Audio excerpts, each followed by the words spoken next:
Hey, I'm Chris, I'm Thomas. I'm Ferg. and we're Anishan, and today we're going to be talking about Avengers Age of Ultron. Right. Movie in a word.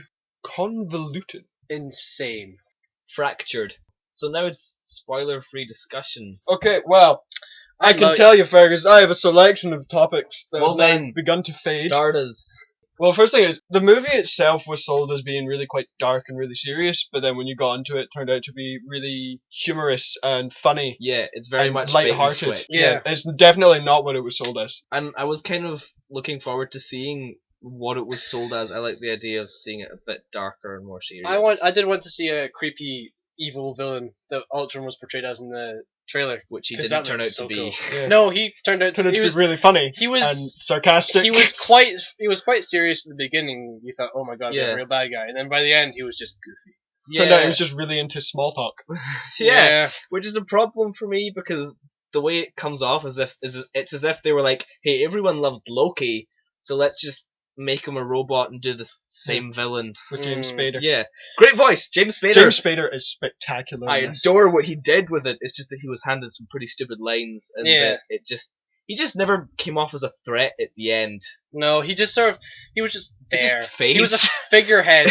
It's the same problem. Around. Yeah, it's a problem I've had ever since I saw the trailers. It's just another army of faceless robots. Yeah. It's what they did in the first one.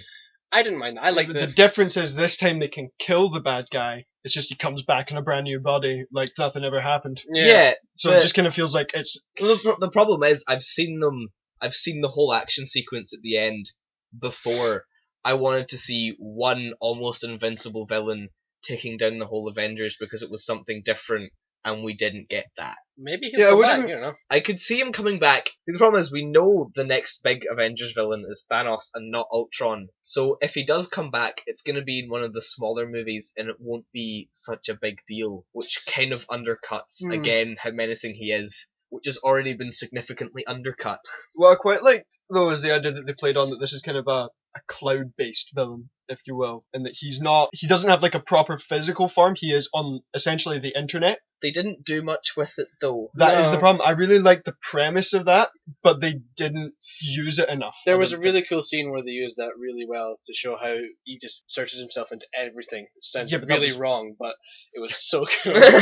Yeah, but that was one scene. Yes. They didn't really do No, I wish they'd done more with that. For us to be less evasive about that, wait for the spoiler talk at the end of the video, and we will elaborate. Yes. I almost feel, for the movie to have fulfilled its potential, it needed to be 4 hours long. So it's got to either cut stuff out, cut the twins out. I liked them, they were good, they were rounded. The twins were really nice characters. But they just took up time. Yeah, no, they were mean in the beginning. See, they represent pretty much all my problems with the movie. Like, there's plenty of character there. Everyone's kind of fleshed out. There's three-dimensional. There's no development. There's no arc. There's no singular story. It's just a bunch of kind of events and little tidbits that are all sprinkled together to make a movie. There were a lot of characters in the film, but the film was only 2.5 hours long, and you had 8 or 9 different characters to try and develop in the film. About 4 of them have never been even hinted at before this movie. You've got Vision, Ultron, Scarlet Witch, and Quicksilver, who all have to be introduced in this movie. Exactly. They've only got 2.5 hours to do all of that, so it's like they're trying to fit way too much into too little time. And the original director's cut that Joss Whedon sent in was actually over 3 hours, which just goes to show how much was in it and how much time director's cut. Needed. So do I. Yeah, I feel like when a movie tries to pile on all these new characters and try and explain every one of their backstory, it just doesn't really work. It takes away from the actual story. And the thing is, it's like trying to wade through mud while someone's pouring more mud on you.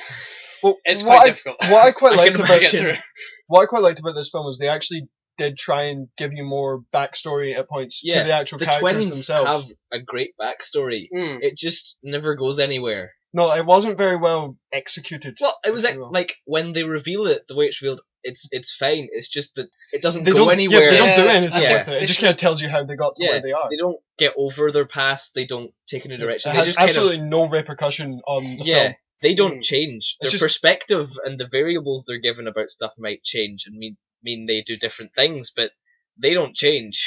It's just added detail. Yeah. To be fair, a lot of the characters don't really change in the film. Which is a problem because at the end, nothing's happened the status quo is almost just the same. I think it does build up a wee bit of tension between a few characters, certainly Captain America and Tony Stark, because... Yes, but I feel like we built up tension in the first movie, and then everyone became friends, and then there's tension again in this movie out of nowhere, and you're just like, what? I mean, well, I think there's always been tension, they've just, repressed it. Yeah. There's been a bigger enemy to take out. And I have to join forces. Yeah, and I have a problem with Vision. Tony Stark makes Ultron, right? That's not a spoiler. And then everything goes bad. And then he decides to make a new AI. Yeah, Tony Stark's response to meddling with things he's understanding, bringing terror in the world, is to just meddle with more things he doesn't understand. Just do it again and hope for a different outcome. That's what I was saying, because... I was totally with everyone who opposed him on that front. I was like, not a good idea. That's what I'm saying, because Cap sort of assumes that Tony Stark's learned his lesson, and then realizes that he hasn't. Yeah. He's the same person. Yeah. But nothing's happened. What I will give this movie is that from start to finish, all 2.5 hours of it was an enjoyable ride. I was there, I enjoyed it, and then I came out of it, and then watching it a second and third time...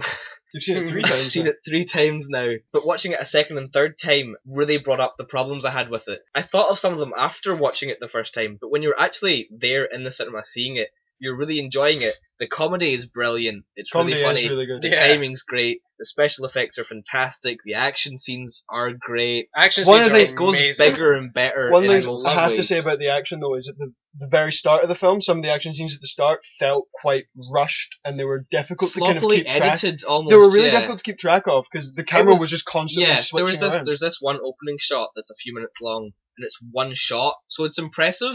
But some of the special, like the CGI and the actual action comes off as really goofy and sloppily edited, and it's hard to kind of piece it together what's going on. But it was still an impressive feat of filmmaking, that thing, and there's still some great action going on. Had its rough edges. Every film has weak points, though. But when you're trying to film 5 gods essentially and 2 humans trying to take on one, come on, one god. Just Tony Stark is a god. Amen. I think trying to film 5 gods and taking on underground evil association is quite hard to do. So I think they did pretty well. Yeah. I think they did pretty well. Hawkeye, though. It keeps them on track. Hawkeye's so good. The best thing about this movie is Hawkeye. Yeah. Hawkeye really comes into his own. Like, for the rest of the other Avenger film that came out 3 years ago, no one really saw the point in Hawkeye because he was just a guy with a bow and arrow. Also, he was mind controlled for pretty much the whole movie. Yeah, he didn't really help. If anything, he just hindered. Yes. But they really bring it around in this film. He really comes into his own. There's a nice little twist with him that I like. Yeah. Gives him more depth. Again, he doesn't develop, but he gets more depth. I felt like, I think that he was probably one of the main characters in this he was film. also he was the one with the most to prove. Everyone else has had their movies or been in movies and been like, these people are cool. Hawkeye, we were like, what's this guy's deal? Yeah, I think he and Black Widow, they're more sort of, for me, their characters are more the cement that holds the team together, if you see what I mean. Because you've got like the Hulk, Iron Man, Captain America, you've got all these egos. They're the more realistic ones. Yeah, then they're just trying to the problem hold is it all together. That idea is kind of brought up, and like with most things in the movie, it's just mentioned, and then you're like, that doesn't it's never actually shown in the movie like properly. There's one scene where Hawkeye really shows how he's sort of keeping everyone together and keeping everyone motivated. There's a scene with Scarlet Witch where... that's just with Scarlet Witch, though. It's not the team. He's not holding the team together. He's just giving a motivational pep talk. His presence there is just, Also, I was kind of annoyed that Scarlet Witch... That was such a good speech, though, to Scarlet Witch. It was a great speech. So awesome. I was kind of disappointed Scarlet Witch and Quicksilver never get given their superhero names or anything. It's like, could you guys tell me what their names were? You enhanced. All you need to know is that he's fast and she's weird. But like, you don't know their names. That's like how crammed this movie was. Yeah, because I've read the comics and stuff. I know they're Wanda and Pietro Maximoff. Yeah, but you wouldn't know that coming out of the movie because there's so much else going on. No, you just know them as Quicksilver and Scarlet Witch. Even though they're never called that in the movie. So now we're gonna go into some spoiler talk. So if you don't want to hear any spoilers, skip to look away now. A time later on that there's an annotation on the screen right now that will take you to after the spoiler talk. And there'll also be a link in the description that you can just click on as well if you've already disabled annotations. Like a smart person or a not smart person, depending on who you are. I would point to it, but you can't see us. So spoiler talk. Quicksilver dies. That was so brutal. He was killed by Snape. I liked him. What? What? Talking about Severus Snape. This isn't Dumbledore. Well, they both have white hair. Snape. Shut up. Severus Dumbledore! We're keeping that in. But yeah, Quicksilver dies, and I was so sad. I was actually I got to like him. so I actually sad. did really like the character. Yeah. you like him, but he gets in total maybe 20 minutes of screen time. Yeah, but That's just how cool his character is. His chemistry with Hawkeye was quite nice. Like, even though they didn't spend a lot of time together, they had that kind of that back and forth banter. Don't know what banter means. There's a link. There's an annotation on screen. If you don't know what banter means, there's an annotation on the screen or something. Takes you to a dictionary. Urban Dictionary. Yeah. The problem with Quicksilver dying is I feel it's like almost a committee sat down and they were like, okay, X-Men have a Quicksilver that's super cool, so we'll kill off ours to avoid confusion, and because super speed is overpowered. I think also they probably sat down and gone, we've got way too many characters in this universe, we need to get rid of some. It's also, the fact is, you felt someone had to die. Like, yeah, because otherwise everyone just feels invincible. Yeah, it's because like it's been a problem with this universe. Coulson died, and then they just brought him back. And he came back and stuff like that. So you almost felt with upping the stakes, upping the ante to a sequel, someone needed to die. Someone needed to die, and Quicksilver is almost a cop out because you bring him in and kill him off. Everyone thought it was going to be Hawkeye. Going into this film, everyone thought Hawkeye was going to die. Yeah, and it turned out he was the best character in the whole film. There were scenes where you just like between him and his wife, you thought, the directors are setting him up to die. Yeah. And I like that they didn't do that because you always get that with films where you set up like really personal scenes with this character, and you can tell that they're going to die just because they do that. So I'm glad that they did that. And I'm also just glad that Hawkeye didn't die. Yeah, I like Hawkeye. But and Ultron at the end, the way they just kind of fly out, it's like Thor just hits him with lightning, Vision just hits him with his laser, and Iron Man lasers him, and he just kind of vanishes to be like punched by Hulk later on. To be fair, he holds his own for a wee while. And then he just stands there and he's like, no, and then he melts. And he has Thor, he has lightning, Also, it's an Infinity Stone in Vision's head. That's an interesting development. All Thanos has to do is wear the glove, punch him in the head. He's got the stone. Wait a minute. If it's the Infinity Stone on Vision's head, does that mean that we know Vision is going to die? Because we know that Thanos is more than likely going to get all 5 Infinity Stones, and then he's going to have the Infinity Gauntlet, all 6 Infinity Stones. And then he's going to get the Infinity Gauntlet, and then he's going to start wrecking shit up. He's going to need more fingers. He doesn't need to kill Vision to get the gem, though. He's just take it out of his head. But that's where Vision's power. Because it's not in the comics, I don't know how it works. Yeah. But also, the mid-credits tease sucks. Thanos picks up the Infinity Gauntlet, and it's like, no duh. Yeah, after the Infinity Gems. That's literally the same tease as the first Avengers had. No, what have you been doing, Thanos? Floated into Guardians of the Galaxy and floated back out again. He's just been watching these things happen and go, oh, that's quite good. Thanos, he's just a guy in the movie theater who just kind of turns up and watches. He's like, it's cool. Can you imagine Thanos just sitting down with his jumbo-sized and going, oh my gosh, very good, isn't it? In his floaty chair. Yeah. Scarlet Witch is on the Avengers now. Yes. Scarlet Witch is part of the team. Iron Man and Thor aren't. Well, they're not at the main base. Yeah. But I reckon they're probably... Thor goes home, so does Iron Man. Stark lives in the Avengers Tower. He's kind of permanently part of the team. He doesn't really have much choice there. There's also, like, they have the team at the end, right? And it shows you it's Cap and Black Widow, and then it shows you Falcon and Scarlet Witch and Vision and War Machine, who's really cool. Yeah. Where's Hawkeye? He's at home with his family. Yeah, Hawkeye went home. He needed some time to chillax with the kids and the mum. Why is he not in the team? Hawkeye has a family. Yeah. Hawkeye has a wife and kids. Surprise! I thought that was Black Widow aren't a couple. We warned you there would be spoilers. A really nice twist.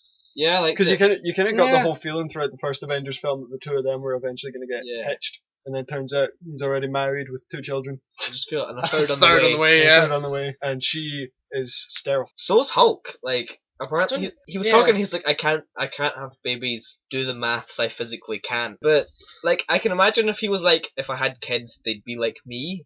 Yeah. But there's no precedent for just him not being able to do it. Don't know. Unless the radiation affected him in some adverse way. It's just it would need to set that up before he's like, do the maths, I physically can't. It's not basic maths. I don't think it's anything to do with maths. Yeah. Food for thought. Avengers Age of Ultron is like a bunch of different sweets and chocolate and ice cream all just kind of put in a bowl, and it's great, but it doesn't really fit together as one meal. It's just a kind of bunch of nice things that are all together, and it's great while you're eating it, but it's really not anything all that streamlined or memorable. Box code. Unmissable, unless you don't care. If this film were a friend on their birthday, I would buy them a personal present. As always, thanks for watching, guys. If you enjoyed this, feel free to drop us a like, and if you haven't already, please do subscribe. For now, from us, it's adios, goodbye, and enjoy your life.